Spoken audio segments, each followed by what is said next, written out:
Is going to be right there, ready to trade blows with Canelo Alvarez. Why did you use that word war? Why are you feeling that way? If you go down the list and ask me about tactical advantages, most of them are Crawford.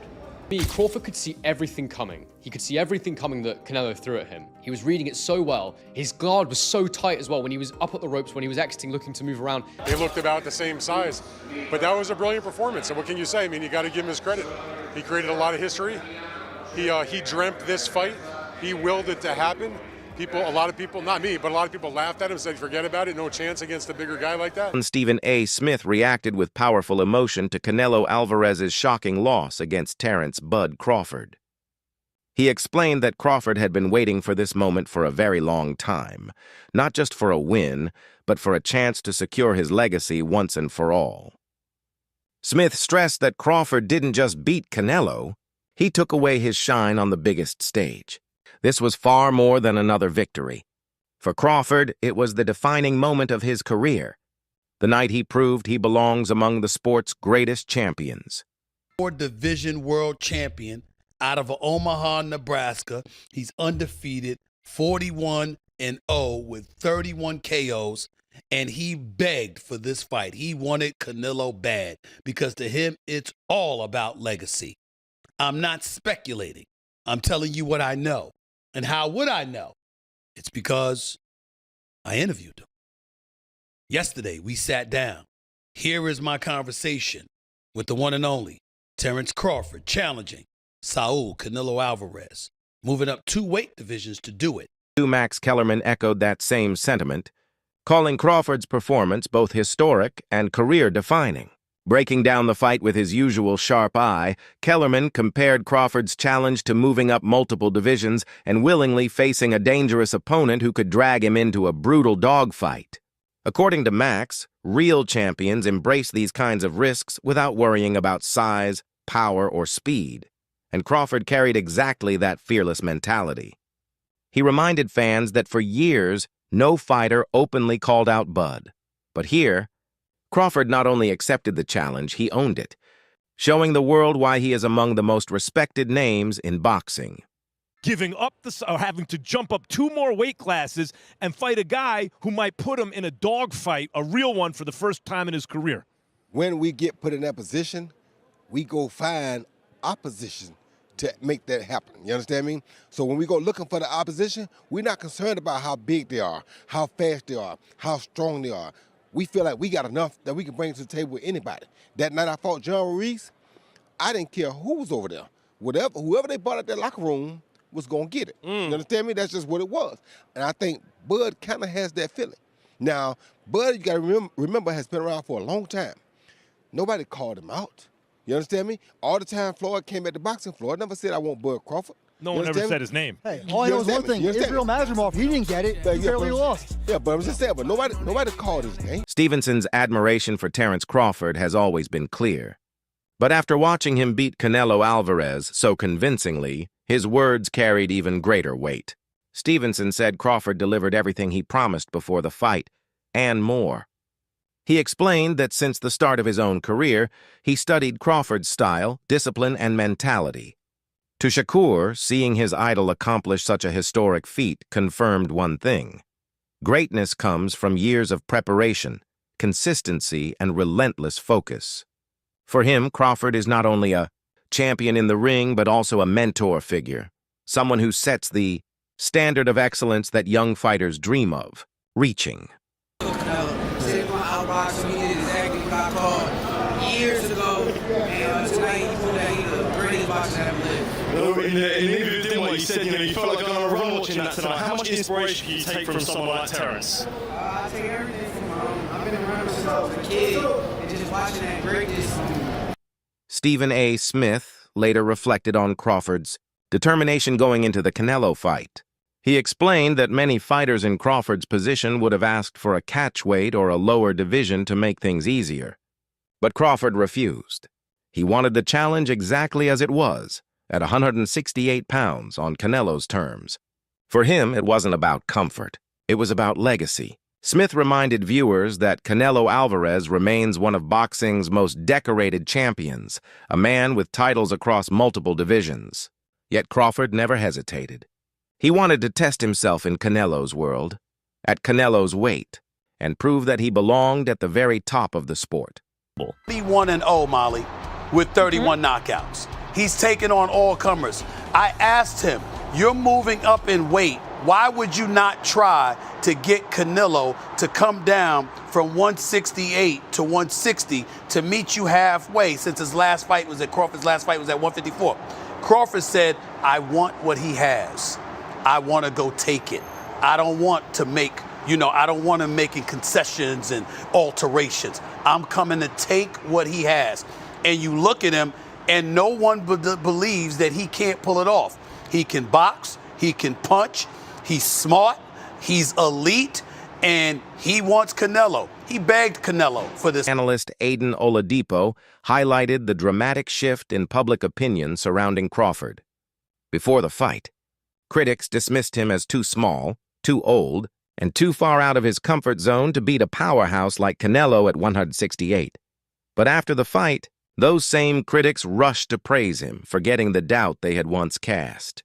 Oladipo stressed that Crawford deserved every bit of respect because he did it the hard way. Moving up in weight to face a dominant star like Canelo was no shortcut. It was a monumental risk. By winning so decisively, Crawford proved he is not limited by size or age, only defined by his skill, his heart, and his determination. Crawford did it again a few hours ago against Canelo. And what makes it even special or more special for Crawford is that he did it jumping up, as we know, a couple of weight classes. He did it against one of an all-time or another fellow all-time great. And he did it against someone who was undisputed and still a pound-for-pound top 10 guy. That's what Crawford did, people. So, all those things people were saying in the lead up to this fight, Canelo's going to be too strong, Canelo's too experienced, Crawford's going to be 38, all that. You have to remember all of that when you give Crawford his flowers. Like, don't like, oh, well, Canelo looks old. No. I don't want to hear any of that. I've started to see a few people on Twitter start to kind of sort of find excuses already. No. Remember everything you said, because Crawford deserves all of that.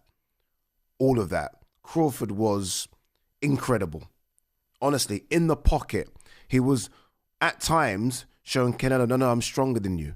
I'm going to bully you. Oh, you think you're going to get me in the clinch because you're Mr. 168? No, look at the size of me. I'm jacked as well. I'm swole. And he was moving Canelo around. So by doing that, he got his respect. He didn't switch to orthodox once, stayed in the southpaw stance because he realized early, oh, Canelo don't like this. Canelo does not like this southpaw stance. Canelo's tripping over himself. I'm going to stay here. I'm not going to switch it. No, I like this work. I'm going to stay here.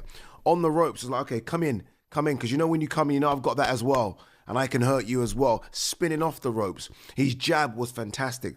They put up the jab numbers. He was out jabbing Canelo it was almost like 10-1. Maybe even 20-1. It was fantastic. And when he needed to land those power shots, he was landing those power shots. It was an incredible performance. The Wade concept analyst added an important perspective, shutting down the idea that Canelo's defeat was simply the result of decline. He reminded fans that Crawford is actually older than Canelo, so age cannot be used as an excuse. Not only that, Canelo entered the fight with size, power, and natural comfort at the weight class.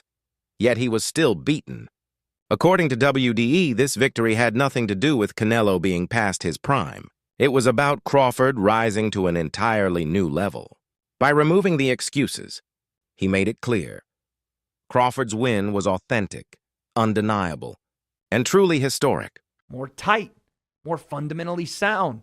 While Canelo, even when he was able to get to range, which wasn't a lot, it wasn't often, he was having a hard time landing clean because everything was super wide and out here and to the body out there. And Crawford would either circle out to that same side, to Canelo's lead hand side. He would circle away because Canelo would step straight to Crawford and chase him and not necessarily cut him off. And even when he threw that hook, I was looking for the hook from Canelo, right hand as he stepped through, right? Corral with the lead hand, bang the right hand because you're fighting a southpaw. So, yeah, your jab may not be as effective in landing and managing distance and all those things, even though for Terence it kind of was. For Canelo, I was expecting a lot more of that right hand down the middle and over the top, and him jabbing his way, feint jab right hand, and then that lead hook that I thought he would be able to corral Crawford, because Crawford did want to move away from Canelo.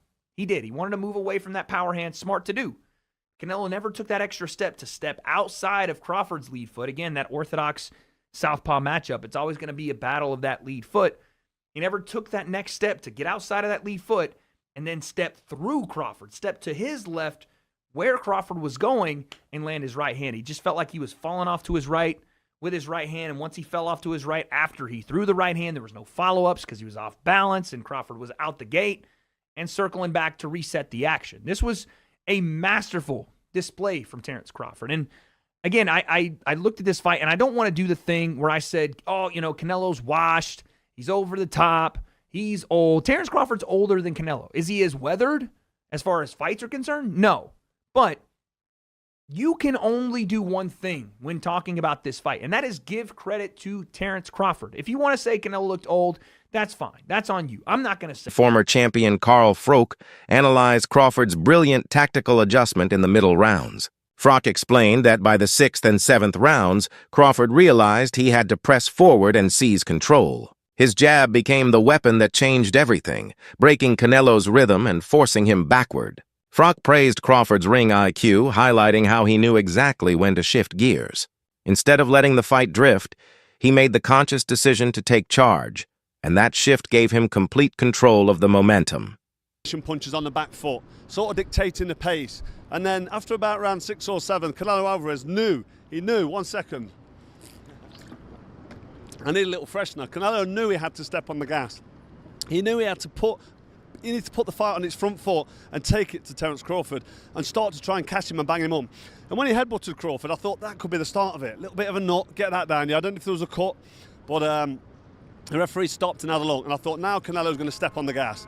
And he did that. He stepped on the gas, he started getting in close, and he started landing a few more shots than he was in the previous rounds, but it wasn't enough. Terence Crawford was able to catch and counter. He was landing a sneaky uppercut from the southpaw stance. He was dominating behind his jab. And then when Canelo stuck it on him, he was dominating up close in the pocket. He was beating him at his own game. Canelo Alvarez must have been fuming in there. He must have thought to himself, what can I do? He couldn't do anything. He needed to pick up the pace, put the pressure on, and sustain the attacks. And I don't want to take anything away from Terence Crawford, but Canelo Alvarez couldn't do that. He couldn't do it for long enough. Crawford looked like he could have done 20 rounds in there tonight at that pace, the way he was dictating and controlling. And Canelo Alvarez was getting marked up, he was breathing heavy, he was getting tired, he was reaching with shots, and he was getting torn apart. It was an absolute masterclass by Terence Crawford. Canelo tried, Canelo came, he had a go, but to be honest, I don't want to rain on the parade of Crawford, but Canelo Alvarez, for me, is well past his best now.